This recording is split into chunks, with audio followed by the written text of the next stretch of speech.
And the Brave New World uh,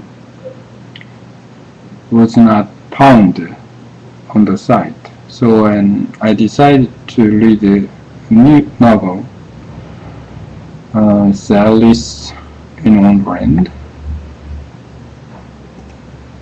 You can see Alice in the Wonderland. There are 14 chapters. I'm going to read the first chapter. There are many words on one page.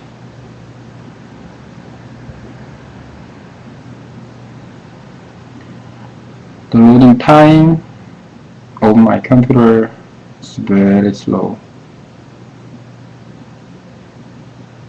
Down the rabbit hole, Alice was beginning to get very tired of sitting by her sister on the bank and of having nothing to do, so once or twice she had to peep into the book her sister was reading, but it had no picture or conversations in it. And what the use of books? Thought Alice, without pictures or conversation. So she was considering in her own mind, as well as she could, for the hot day made herself feel very sleepy and stupid. But the pleasure of making a day's change would be worth the trouble of getting up and picking the daisies when suddenly a white rabbit with pink eyes ran close by her. There was nothing so very remarkable in that, nor did Alice think it so very much out of the way to hear the rabbit say to herself, "Oh dear, I shall be late." When she thought it over afterward, it occurred to her that she ought to have wondered at this, but at the time it all seemed quite natural. But when the rabbit actually took a watch out of its waistcoat pocket and looked at it, and then hurried on, Alice started to her feet with a flash across her mind that she had never before seen a rabbit with either a waistcoat pocket or the watch to take out of it. And morning with its curiosity, she ran across the field after it, and fortunately was just in time to see it pop down a large rabbit hole under the hatch. In the moment down, when Alice after it, never once considering how in the world she was to get out again, the rabbit hole went straight on, like a tunnel for some way, and then dipped suddenly down. So suddenly that Alice had not a moment to think about stopping herself, if she found herself falling down a very deep well.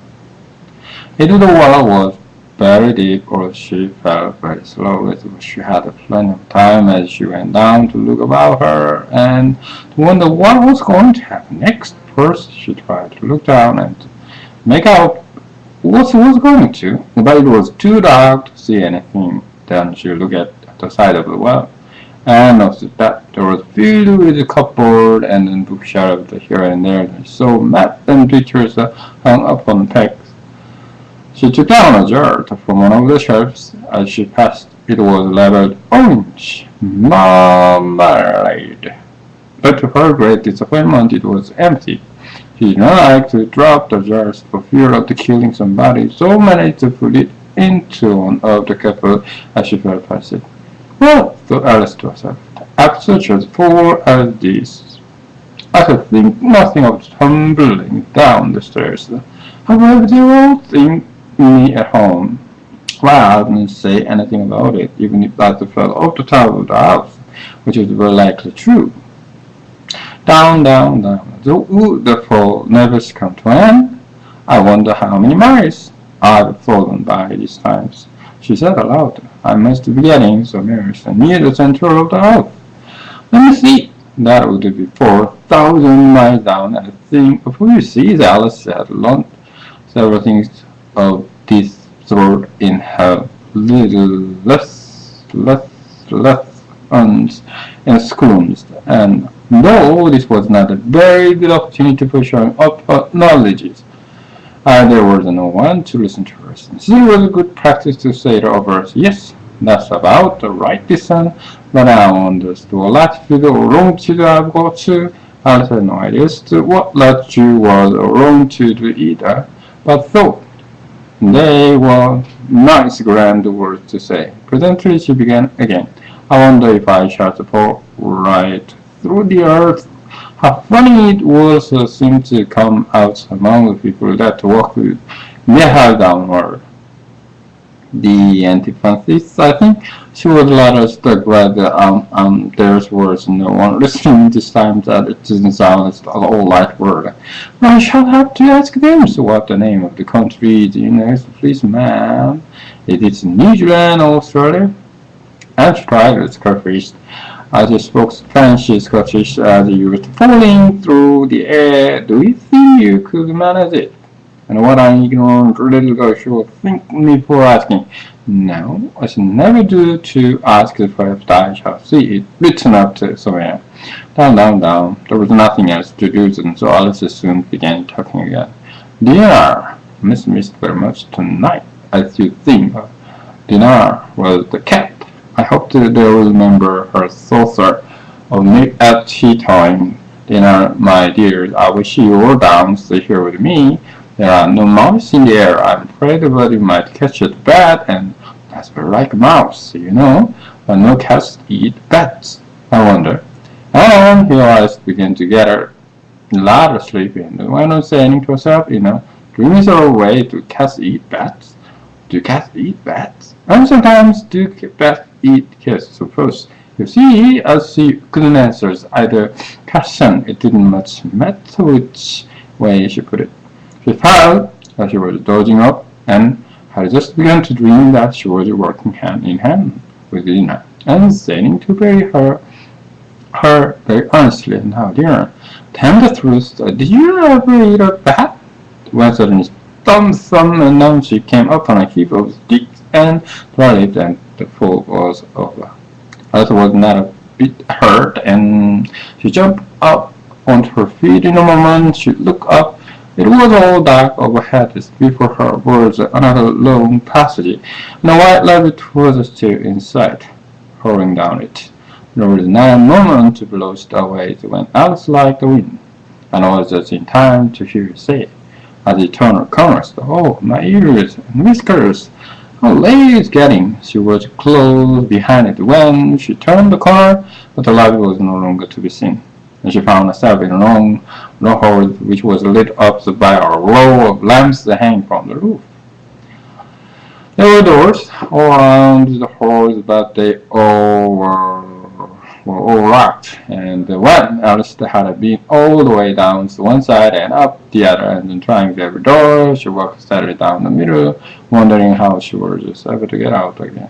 Suddenly she came upon a little set, three-legged tables, all made of solid glass. There was nothing on it except a tiny golden key, and Alice first thought was that it might belong to one of the doors to the hall. Alas, either locks was too large, the keys was too small.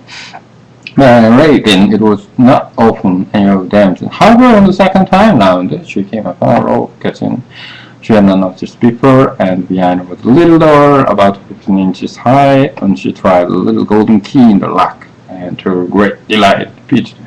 Alice opened the door and found that it led into a small passage, and much larger than a left hole, and she knelt down.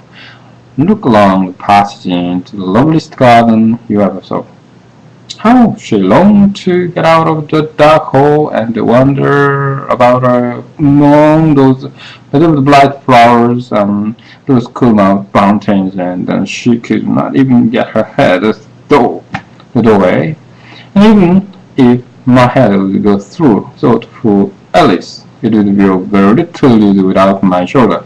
Oh, how I wish I could shut up like a telescope. I think I could if I would know how to begin, for, you see, so many out of the way things that happen lately, and that Alice had begun to think that very few things indeed were really impossible. There seemed to be no use in waiting the little door, so she went back to the tables after her things. She might find another key on it, and I rate a book of rules for shutting people up like telescope. This time she found a little spot on it, which certainly was not yours before, said Alice, and round the neck of the bottle was a paper label with the words "Drink Me" and beautifully printed on it in large letters. It was all very well to say "Drink me," but the wise little lass was not going to die in a hurry. No one looked first, she said, and see whether it marked poison or not.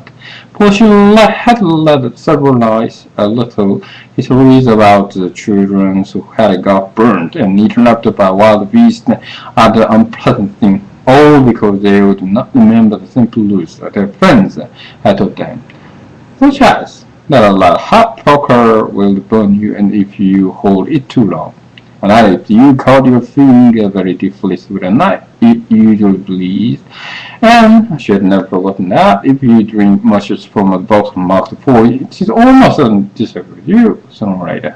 However, this bottle was not marked poison, so Alice ventured to taste it, and finding it very nice. It had, in fact, a sort of mixed flavor of cherry tart and custard, pineapple rolled turkey and toffee, and hot butter toast. She very soon finished it off. What a curious feeling, said Alice. I must be shooting it like a telescope. And it was indeed, as she was now only 10 inches high, and her face brightened up.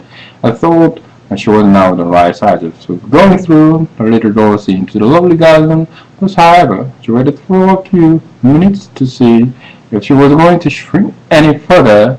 She felt a little nervous about this, for it might end, said Alice to herself. In my going out altogether like a candle. I wonder why she'd be like then. And she tried to finish what the flame of the candle is like after the candle is blown out. For she could not remember ever having seen such a thing. After a while, finding that nothing more happened, she decided going into the garden at once. But it was alas for poor Alice. When she got to the door, she found that she had forgotten the little golden key, and when she went back to the table for it, she found she could not possibly reach it. She could see it quite plainly through the glass, and then she tried her best to climb up one of the legs of the table. But it was too slippery, and when she had tired herself out of trying the fool little things and sat down and cried. Come on, there's no use in crying like that, said Alice to herself rather sharply. I'd advise you to leave all this minute. She generally gave herself very good advice, though she very seldom followed it. And sometimes she scolded herself so severely as to bring tears into her eyes. And once she remembered trying in the box and her own ears for having cheated herself in the game of croquet she was playing against herself. This curious child was very fond of pretending to be two people. No, he's not, thought poor Alice. To pretend to be two people? Why, there is hardly enough on me left to make it one respectable person. Soon eyes fell on the little glass box that was lying on the table. She opened it and found it in a very small cake on which were the "Amy," a word beautifully marked in currant. Well, all right, said Alice, and if it makes me grow larger, I can reach the key, and if it makes me grow smaller, I can clip on the door. So either way, and I'll get into the garden, and I don't care which happens. She had a little bit, said anxiously to herself. Which way? Holding her hand on the top of her head to feel which way it was going, and she was quite surprised to find that she remained the same size, to be sure. It generally happens when one is cake. But as she had got so much into the ways of expecting nothing but out-of-the-way things happen, that it seems quite dull and suitable life to go on the common way. So she set to work and very soon finished up the cake. Interesting story. Especially about when Alice fell down. She saw about long to left the yes. Yeah. People reversed, and over the I think Alice lived in Canada or America. So and then she could imagine the other side of her place. Maybe New Zealand or Australia, because and GPS and Canada or America almost maybe 40 the northern hemisphere, and then 70 west. The other side is the 40 southern hemisphere, maybe 35 southern hemisphere, and the east is 120, 10, I guess so. Very funny.